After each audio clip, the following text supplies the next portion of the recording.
My guys here. Cool. All right, guys, welcome to this new episode of Bootstrapping Your Dreams Show. I'm your host, Manoj Agarwal, and today we'll be talking with Shane Foss.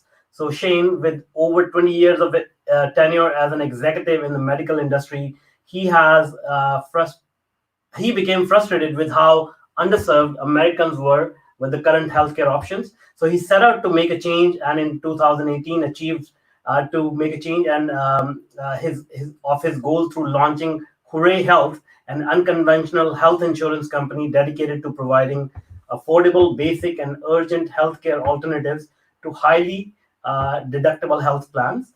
Through Hooray Health, Foss and his team focus on offering peace of mind to lower income individuals and families who face medical challenges, while also providing business owners with an affordable way to reward and retain employees. Welcome, Shane. Hey, thanks for having me. Really All enjoyed right. it. This is a very timely conversation. A lot of people are concerned about their healthcare costs, especially I mean, in everywhere, even in developed countries, especially in underdeveloped countries. So let's start there. Let's get to know you. How did you get into this business? First of all, can you share with us your story?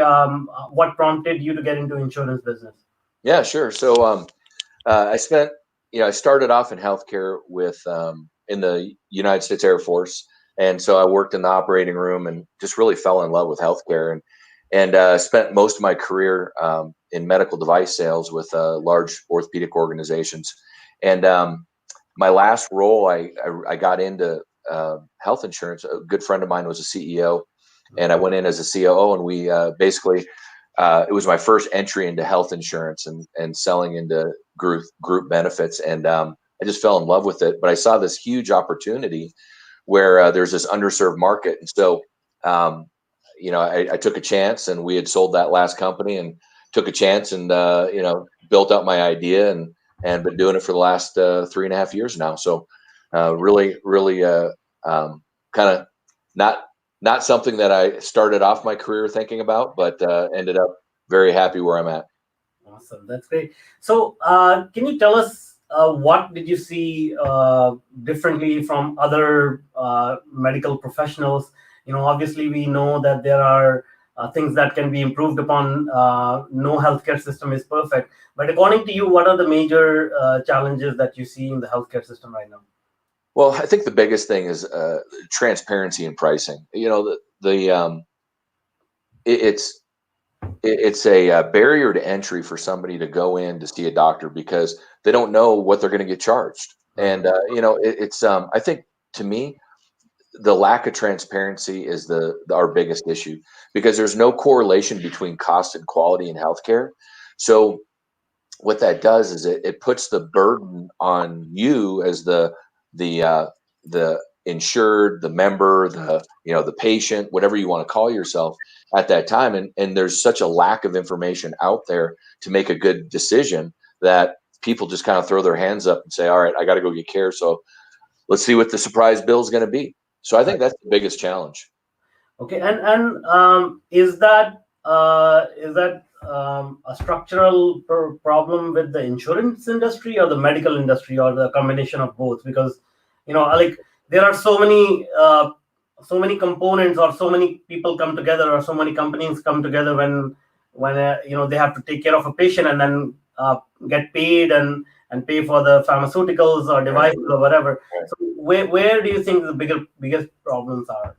Well, I think it's a really a combination. It's a breakdown of you've got a system that was built on Medicare, right? So there is a foundational pricing and billing system in place, which is really the standard of care, which is Medicare. But as a provider, you don't want to use that because that's a lot less than what you could get from a traditional insurance carrier.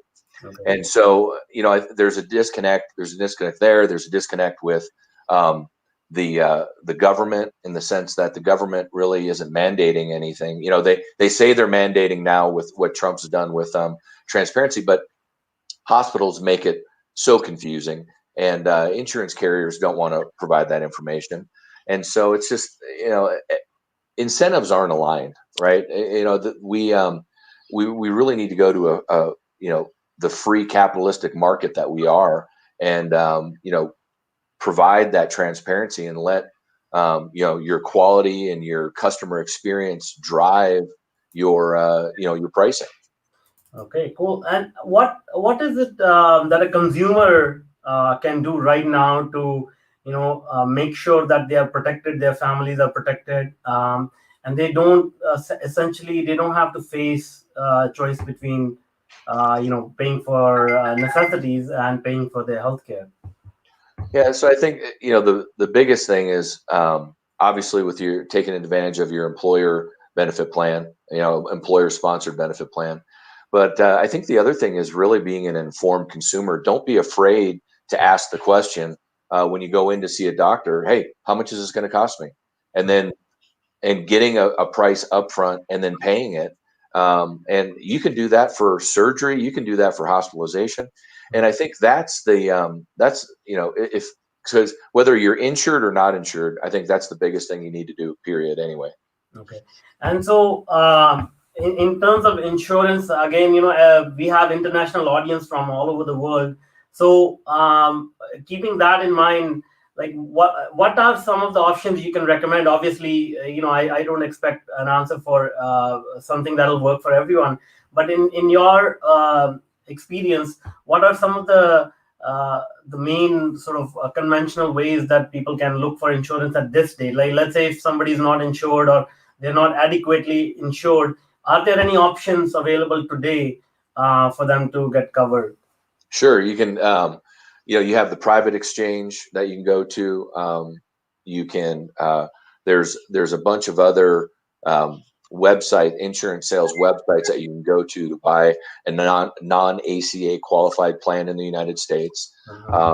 And as far as other international countries, I don't know what the time frame is on, or the ability or the availability of additional supplemental health insurances. But in the United States, you can definitely go online and find different carriers that will provide individual plans.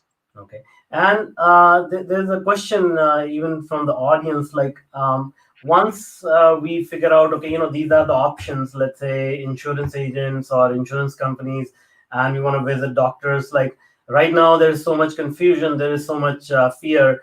Like, is there a way people can compare the history track record of insurance companies or doctors and find out who they want to transact with based on their past performance reviews or what have you? Sure. So from an insurance standpoint, no. An insurance company standpoint, I mean, you can look at what their ratings are. Are they A-rated carrier? There's a lot that goes into that. But you can look from an insurance side. You can look at that. But from a provider side, now, I mean, I think the provider side is the biggest thing to look at, and the most important part, because they're the ones that are providing you the care. And so there's a bunch of online type of rating systems. I would stay away from the Google rates, and and the only reason I say that is because it seems like only unhappy people go in and complain about things that that don't matter. But what you should really look at is try to find outcome databases. And there's a couple different spots online where you can go there, look at what their outcomes are. What are the readmit rates? What, depending on what their specialty is, what are their complication rates? And those are the things that are readily available online with multiple different organizations that you can find. I see. And there's already been quite a bit of economic damage done by the virus so far. Do you have any data, any reflection on how this is going to affect employment opportunities, and like even from insurance point of view, the capacity of insurance companies to pay out these claims and whatnot? So what is your economic outlook on what will unfold in the future? Well, I think from an insurance standpoint, our carriers are well funded. They're able to pay out claims. They're able to manage that. Okay. So I don't foresee that as an issue. I think that over the course of the next 5 to 6 months, you're going to see a Obviously, we're hitting the downturn now hopefully on the virus. It's going to level out. We'll see another little spike, but the reality is people are going to get back to work. Where the biggest issue is the small businesses that did not have the capital reserves. Hopefully, they're able to get on in the United States, the CARE program, the PPP program, where they're able to get their payroll taken care of. And so hopefully that will stabilize the market. But, we see a lot of restaurants that have furloughed. Some of our largest customers, have, closed stores for 3 months. Right. And so luckily they have coverage through us, and, insurance, our carriers are great. And we've deferred payment for certain organizations that have needed it. So I think we're all in it together. I think the positive out of this whole pandemic is Americans, really the world has come together to help each other out. And I think we're all in it together. And I think we'll see a positive outcome come out of this.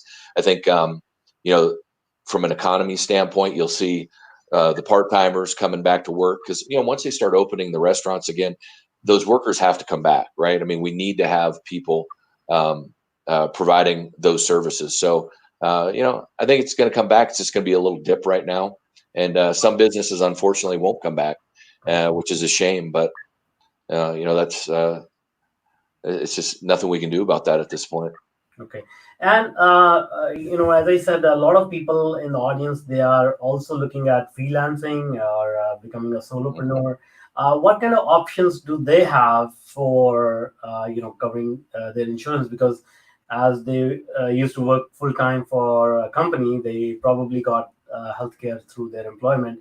But as they move into freelancing, what are some of the options they can look at? Yeah, so they can go obviously on the exchange to get individual plans. They also can look online, and there's a lot of supplemental products that are out there that you can buy through an online call center. We're actually getting ready to launch in September our individual product.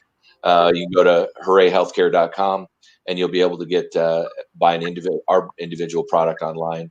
So as a gig economy worker, I mean, I think those are your 3 options that you have. Okay, cool. And let's quickly talk about entrepreneurship. So, you said that you were a COO of a company, and then you decided to go into entrepreneurship. So can you describe to us that journey? Like, how was that journey? Was it easy? What kind of challenges did you face? Yeah, well, I will tell you this: there's nothing easy about being an entrepreneur. You definitely have to have a passion for it. You have to be ready to be a learner. I think that it's interesting is, I had a very good foundation. I had very good mentors, and I worked for great corporations that gave me a great business foundation.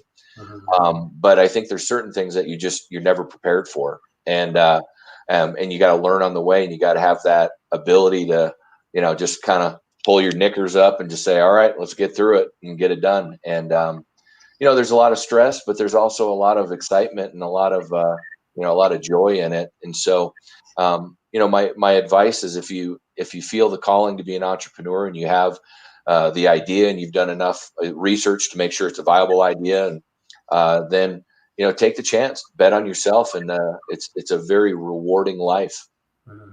And what about some of the mistakes that you may have made earlier on, or maybe even, we all make mistakes, particularly in entrepreneurship. It's kind of, as you know, it's challenging. So can you share with us anything that you think will be useful for the audience? Yeah, bringing on the right partners right away. I think, when I first started, I've always been a sales guy and an operator. So I've got a unique blend of skills. But when I was in this space, I didn't have a reputation in this insurance space. And so I brought on my initial sales partner, was a great person, but just wasn't the right person. And that was my mistake. And I needed to probably make that decision a little bit faster to make that change, but I didn't. And so, I think the biggest thing there, from a life lesson is, hire slow and fire fast, and make the changes quick. And, it's better for both parties. And so, because when you're it's really interesting when you're a new company and you've got 5, 10, even 15 people. Mhm. What happens is that one loose, that one link in the chain that's weak is huge for you as a group because you're depending on everybody to do multiple jobs, and if that person isn't holding their weight, then it really hurts the organization. Okay, cool. And talking about the insurance industry, like, do you think this event will change the industry in any way? From what I know, reading about history, like when big events like this happen, fundamental changes happen in the society. And for example, the financial crash of 2008 or September 11th, a lot of things changed fundamentally. A lot of new rules were put in place, and a lot of companies were regulated. So, do you see any of that coming through due to this event? Oh yeah, I think you're going to see some regulation changes. I think that what the I guess probably the most positive thing that it's coming out of this is that there's an awareness now of our uninsured population, and Okay. that's the demographic that we really focus on. That's our primary focus, and so we're talking to larger and larger companies that typically did not offer health benefits to that category of employee that Okay. are now trying to scramble to say, hey, how do we get these guys some basic coverage where they can go see a doctor and it may get their COVID test, any treatment that they need, and it's the social responsibility, if you would. So I think you're going to see a lot more employers uh, looking at alternative benefits for all of their employee population, not just their full time. Okay. And what about low privileged people, like homeless or people who can't even afford a low cost insurance plans? And what are your views on that? Anything to be done there? Yeah, I mean, I think that's a problem of our social system in general. I mean, if you're homeless, you're going to be able to get care at any of our teaching universities. If you go into the emergency room, they need to see you. I think the homeless situation's a much larger issue. I mean, I think there's a lot of mental health issues that are going on there, and so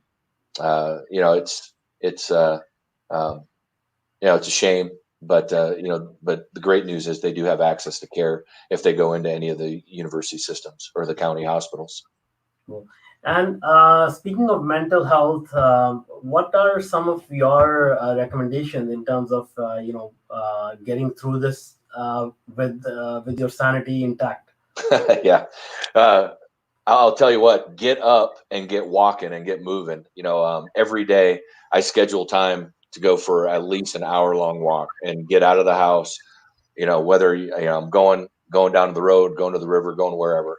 Get out and get moving because what's happened, which I'm sure everybody on this podcast will know, is you seem more busy at home than you've ever been before in your office because you're going literally one call to I mean my day to day I mean I don't even have time for a bio break, right? And it's just one after the other because you're trying to get stuff done, and so it's good to schedule some time for yourself to get out, walk, get out in the fresh air, get moving at least. Obviously, eating, stay away from the refrigerator. Have fruits and vegetables to snack on. Make sure that you're not getting up and drinking soda after soda, right? Have a cup of coffee and drink some water.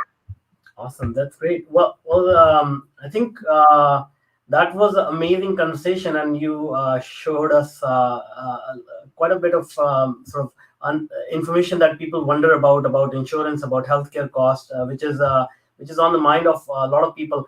Now, before we let you go, can you tell us how people can reach out to you? Yeah, sure. So you can get us at 877 Hooray, Mhm. or you can look us up on www.hoorayhealthcare.com, HOORAY healthcare.com, and learn more about us. Awesome, that's great. So we'll put those links in the show notes so that people can reach out to you easily. Awesome. Well, thank you so much. I really appreciate the opportunity. Thank you so much. Great. All right, be safe. You Take too. care. Thanks.